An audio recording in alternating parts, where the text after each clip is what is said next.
Parker of Keeping It Honest. And speaking of honest, we have on the program Mr. Eric Meyer. How you doing today? Just fine, Anthony. Getting So, along.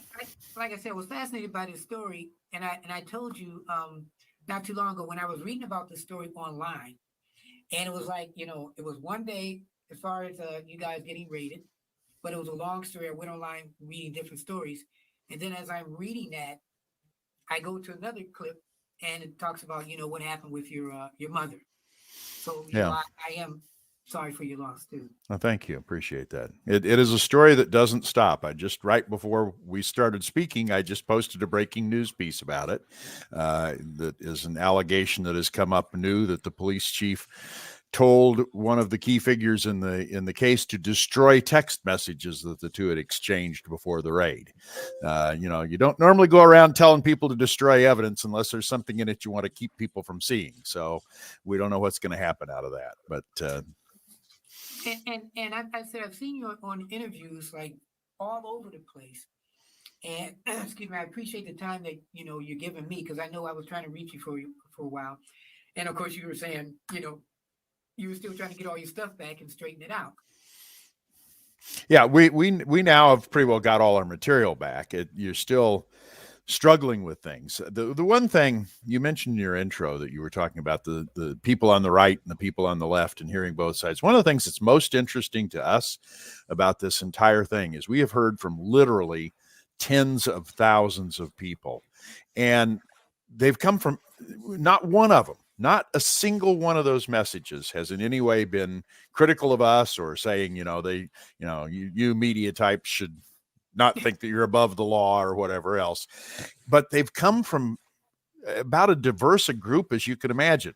People on the very far right, people on the very far left. I was reading them the other day and just going through them, and I haven't answered all of them because I physically couldn't. But the one I opened up said, these people that did this must have been Republicans. And the next one I opened up said, these people who did it must be Democrats. And it is very much a common thread that this is something that touched a nerve for people, that the idea that the press needs to exist and be free to report things and not be subject to seizure. And really, to be honest with you, they didn't execute the search warrant to get any information. If they would have done that to get information, they already knew where we got the document from. They had it in their application, knew where it was from.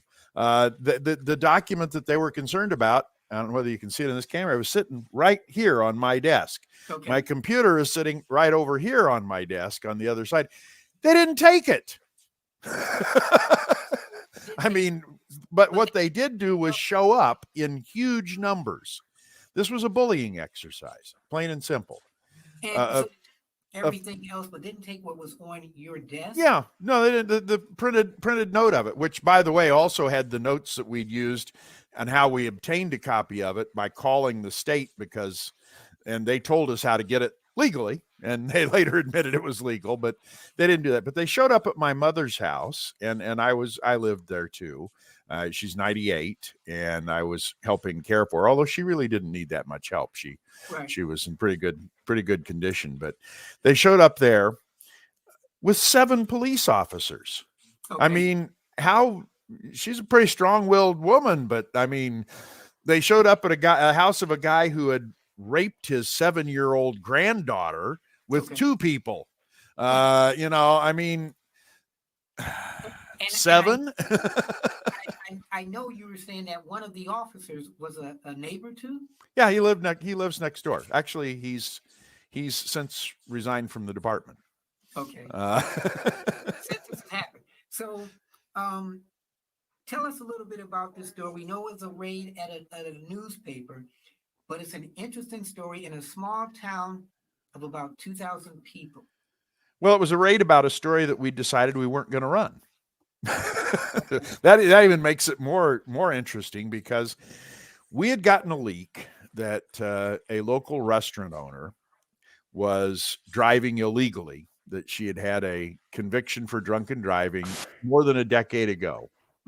that she'd gotten a diversion agreement from, but never fulfilled the terms of the diversion agreement and just continued to drive by not having a license. And Okay. we were a little suspicious of the document, and we checked out to make sure that it was a legitimate document. And that was the copy that was sitting on my desk, was the original that was given to us. And we found that, yes, indeed, you could obtain this document from a state website, a public website, Right. where you're supposed to.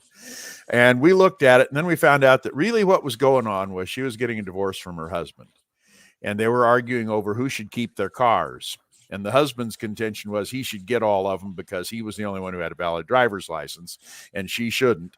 And she was trying to clean up her driver's license. And we said to ourselves, you know, this is not news. This is bickering in a divorce case. We don't see that there's a story in it.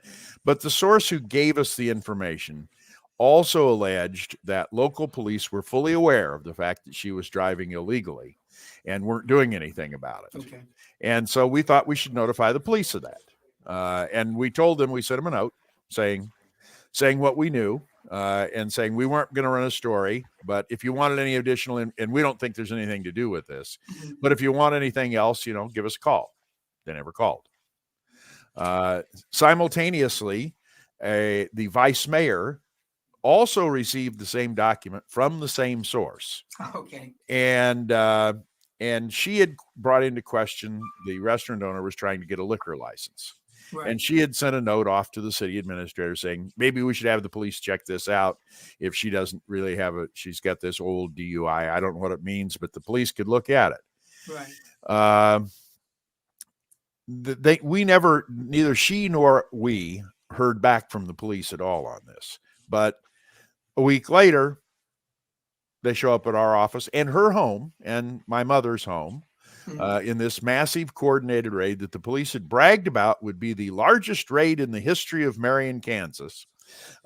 They called in extra off-duty officers. They called in state fire marshals who can fill in as police officers. Wow. So that they had enough people to go to these 3 houses simultaneously.